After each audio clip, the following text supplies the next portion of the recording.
하나님 말씀 요한복음 13장 12절에서 17절 말씀입니다. 요한복음 13장 12절에서 17절 말씀.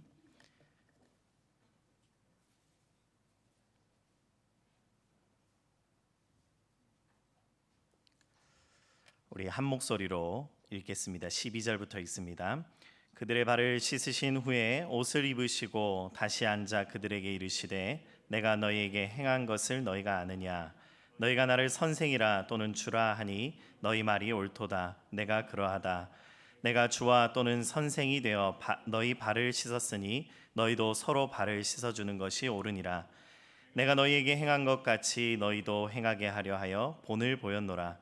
내가 진실로 진실로 너희에게 이르노니 종이 주인보다 크지 못하고 보냄을 받은 자가 보낸 자보다 크지 못하나니 너희가 이것을 알고 행하면 복이 있으리라. 아멘. 오늘은 우리가 십자가를 마주한다는 것이라는 제목으로 함께 말씀을 나누려고 합니다. 여러분, 너무 거창한 것은 때로 아무것도 아닐 때가 있습니다. 그렇지 않습니까? 너무 거창한 것은 때로 우리에게 아무것도 아닐 때가 있습니다. 예수님의 십자가는 때로 우리에게 너무 비장하고 장엄하고 거창해서 오히려 우리에게 와닿지 않고 멀게만 느껴질 때가 있다라는 것을 우리는 경험하곤 합니다. 이런 점에서 예수님이 십자가를 지시기 전에 제자들과 마지막 하셨던 이 마지막 만찬이라는 사건은 매우 중요합니다. 골고다 언덕 위에 머문 십자가를 우리가 먹고 마시는 일상의 자리로 끌어오는 사건이 이 마지막 만찬의 사건이기 때문입니다. 또 골고다 언덕 위에 머무는 그 십자가를 살과 피부가 맞닿는 가장 가까운 자리로 불러오는 사건이 이 마지막 만찬의 자리이기 때문입니다. 예수님께서는 십자가를 앞두고 제자들과 함께 다른 것이 아니라 식탁에 앉으셨습니다. 그리고 떡과 포도주를 나누시며 이것이 당신의 살과 피가 될 것이다 라고 말씀하셨습니다. 그러므로 십자가는 더 이상 특정한 장소에 머무는 사건이 아니라 이제 제자들의 몸과 마음 안으로 섭취되는 것임을 예수님께서 말씀하셨습니다. 그 자리에서 일어난 또 하나의 사건이 오늘 우리가 함께 읽은 세족식이라고 잘 알려진 이 사건입니다.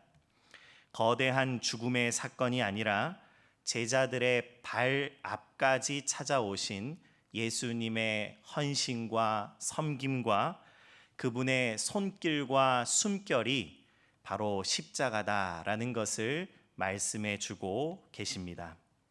우리는 식탁에서 또 발을 씻는 자리에서 십자가를 제대로 만날 수 있습니다. 십자가를 마주한다는 것은 이런 것입니다. 거창한 결단이 아니라 일상 속에서 드러나는 구체적인 섬김과 헌신이며 이것이 예수님께서 십자가에 앞서서 제자들과 음식을 나누시고 발을 씻기신 이유일 것입니다. 여러분, 우리는 그래서 십자가는 발을 씻는 예수님의 손길만큼 가까이에서 경험되어야 함을 늘 기억해야겠습니다. 우리 한번 앞에 있는 글을 읽어보면 좋겠습니다. 앞에요. 네.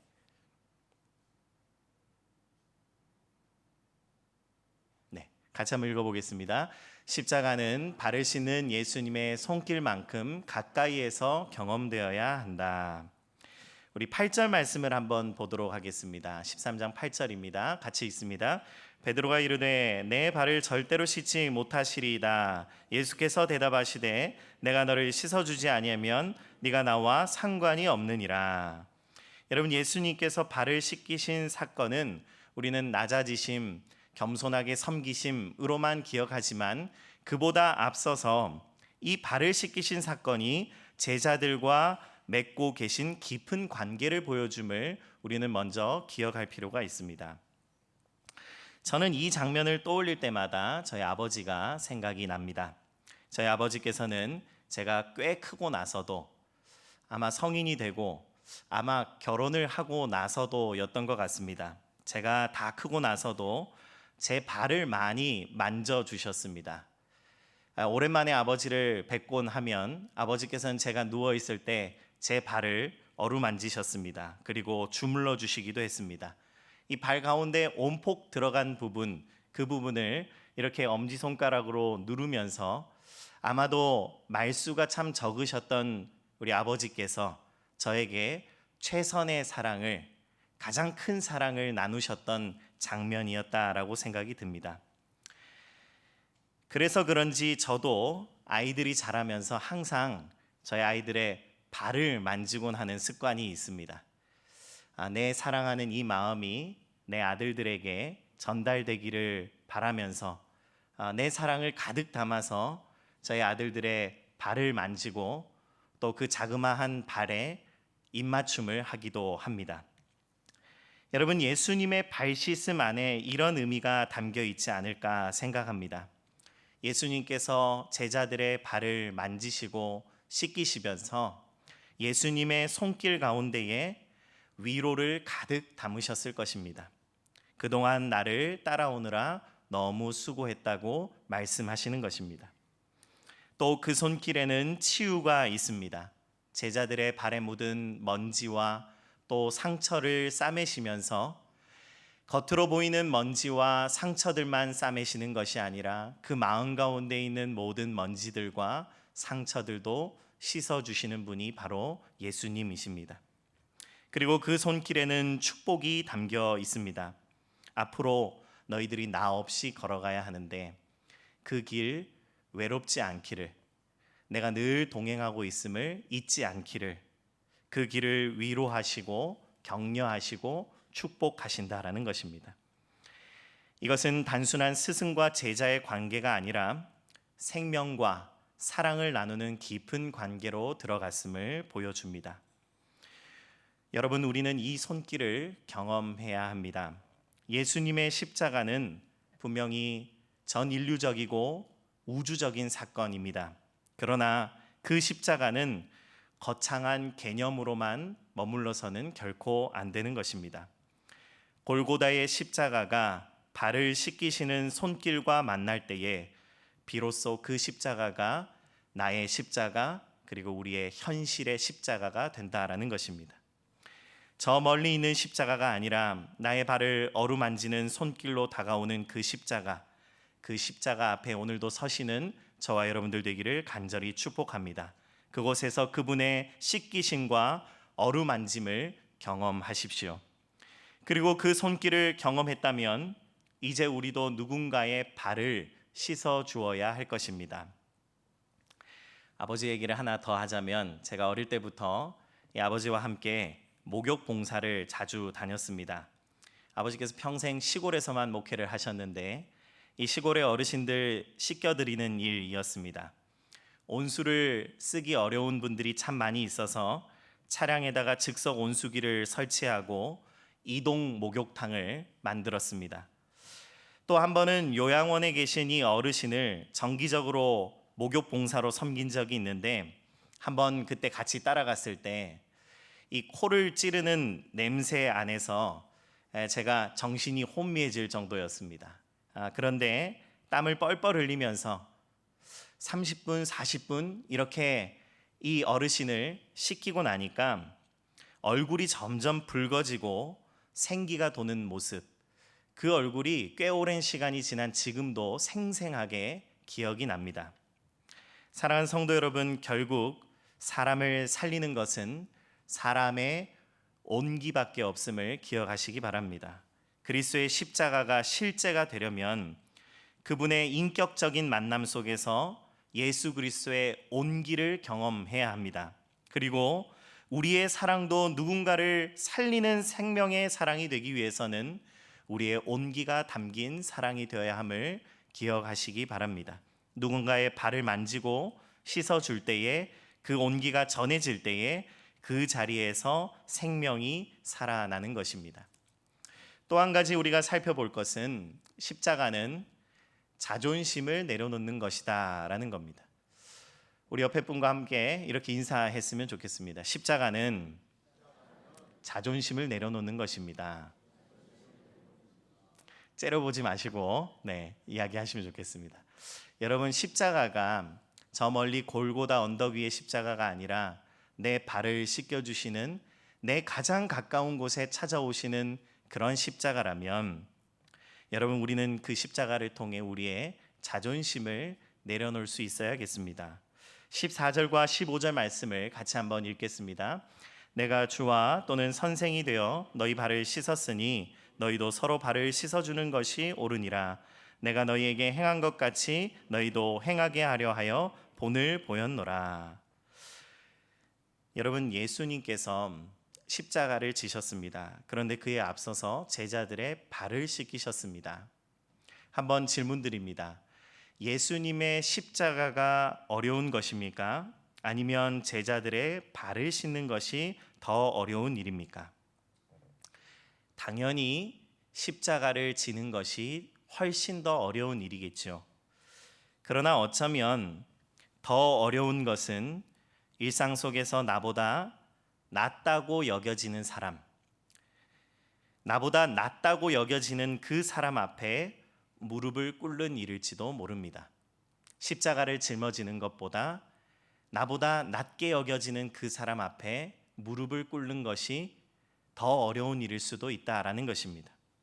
3절 말씀에 보시면 저녁 먹는 중 예수는 아버지께서 모든 것을 자기 손에 맡기신 것과 또 자기가 하나님께로부터 오셨다가 하나님께로 돌아가실 것을 아시고, 예수님이 어떤 분이신지에 대해서 말해주고 있습니다. 예수님은 모든 권세를 가지신 분이고, 예수님은 하나님께로부터 오신 분이고, 예수님은 하나님께로 돌아가실 분입니다. 그런데 그런 분이 겉옷을 벗고 수건을 두르고 무릎을 꿇었습니다. 완전한 자기 비움을 제자들 앞에서 행하고 계신 것입니다. 여러분, 우리는 이 장면을 너무 쉽게 생각합니다. 왜냐하면 우리 인간들은 참으로 위선적이어서 겸손을 흉내내고 낮아짐을 연기하고 십자가를 말하곤 하기 때문입니다. 겸손을 흉내내는 것, 낮아짐을 연기하는 것, 쇼하는 것은 누구든 할 수 있는 일입니다. 그러나 예수님께서는 자신을 비우셨습니다. 자신을 비움으로 자신의 제자들의 무릎을 꿇으셨습니다. 골고다의 십자가를 우리가 제대로 이해하기 위해서는 예수님께서 제자들 앞에 무릎을 꿇으시고 그들의 발을 씻으신 장면을 먼저 넘어서야 합니다. 제가 젊을 때 선박 선교를 갔습니다. 선교지에서는 우리가 보통 돕는 사람의 위치에 서곤 합니다. 단기 선교를 많이들 가보셨을 텐데 우리가 보통 돕는 사람의 위치에 선다라는 것입니다. 그래서 선교를 다녀오면 몸은 많이 힘이 들지만 기쁨과 보람이 있습니다. 또 정신적인 만족감이 있습니다. 왜냐하면 돕는 사람의 위치에 섰기 때문입니다. 제가 모든 선교들을 비하하는 것이 아닙니다. 그러나 우리가 주의할 것이 있다라는 것이죠. 우리의 그 정신적 만족감이 어디에서 왔는가? 내가 도울 수 있는 사람이었기 때문은 아닌가라는 질문을 드리는 것입니다. 그런데 제가 선교했던 그 선박 선교의 장소는 조금 다른 환경이었습니다. 제가 도와야 될 것 같은 사람들이었는데 그 도와야 될 것 같은 사람들이 나의 상관이 되어 있고 또 나에게 명령을 내릴 때가 참 많이 있었습니다. 저는 그 순간 그것들을 받아들이지 못했습니다. 인도네시아 사람들이, 필리핀 사람들이, 말레이시아 사람들이 나에게 명령을 내리니까 내 안에 없다고 생각했던 우월감이 계속해서 드러나고 내가 도와주는 것은 잘 할 수 있었는데 그 사람들 앞에서 무릎을 꿇는 것은 전혀 다른 문제다라는 것을 생각할 수 있었습니다. 여러분, 그래서 십자가는 자존심을 내려놓는 것입니다. 자존감과 자존심은 다릅니다. 비슷한 것 같은데 다르다라는 것입니다. 자존감은 하나님 안에서 나를 받아들이는 힘입니다. 그러나 자존심은 내가 중심이 되어서 스스로 나를 지키려는 집착입니다. 언제 이 차이가 가장 분명하게 드러나는 것일까요? 바로 내가 잘못을 하고 실수를 했을 때입니다. 자존감이 건강한 사람은 자신의 부족함을 인정하고 사과할 줄 압니다. 그런데 자존심이 센 사람은 잘못을 인정하지 못하고 변명하고 방어적인 태도를 취하게 됩니다. 왜 그렇습니까? 자존감이 건강한 사람은 그 안에 예수님이 주인이시고, 자존심이 센 사람은 그 안에 여전히 내가 주인이기 때문입니다. 그 차이가 자존감과 자존심을 갈라놓는 지점입니다. 그래서 제자들의 발을 씻기신 예수님 앞에서 우리는 묻지 않을 수 없습니다. 나는 사과할 수 있는 사람인가? 여러분, 배우자에게 미안하다는 말 잘 하고 사십니까? 여러분, 공동체 안에서 진심으로 미안하다라고 말할 수 있으십니까? 싸우기 싫어가지고 얼렁뚱땅 넘어가면서 미안하다 미안하다 그렇게 말하는 것 말고, 내 생각과 판단과 말이 언제나 틀릴 수 있다고 겸손하게 생각하는 것, 그리고 상대방을 참으로 존중하는 것, 그런 사과 말입니다. 이것이 일상의 십자가입니다. 어쩌면 골고다보다 더 어려운 십자가입니다. 세상은 언제나 조금이라도 높은 위치에 있다고 생각하는 사람이 낮은 사람을 지배하려는 힘이 작동을 합니다. 그러나 예수님께서 이 질서를 뒤집으셨습니다. 가장 높으신 분이 가장 낮은 자리로 오셨습니다. 자기를 비움으로 타인을 존귀히 여기는 사랑과 섬김을 실천하는 우리 모든 성도님들 되기를 간절히 축복합니다. 사랑하는 성도 여러분, 십자가를 마주한다는 것은 거창한 결단이나 멀리 있는 사건으로 그 십자가를 대면하는 것이 아닙니다. 예수님의 손길처럼 가장 가까운 자리에서 그 사랑을 경험하고 살아내야 합니다. 밥상에서 음식을 나누고 누군가의 발을 어루만지며 또 내 자존심을 내려놓고 관계를 회복하는 일상에서 우리는 비로소 진짜 십자가를 만나게 될 것입니다. 십자가 앞에 서는 사람을 넘어 십자가를 살아내는 저와 여러분들 되기를 간절히 축복합니다.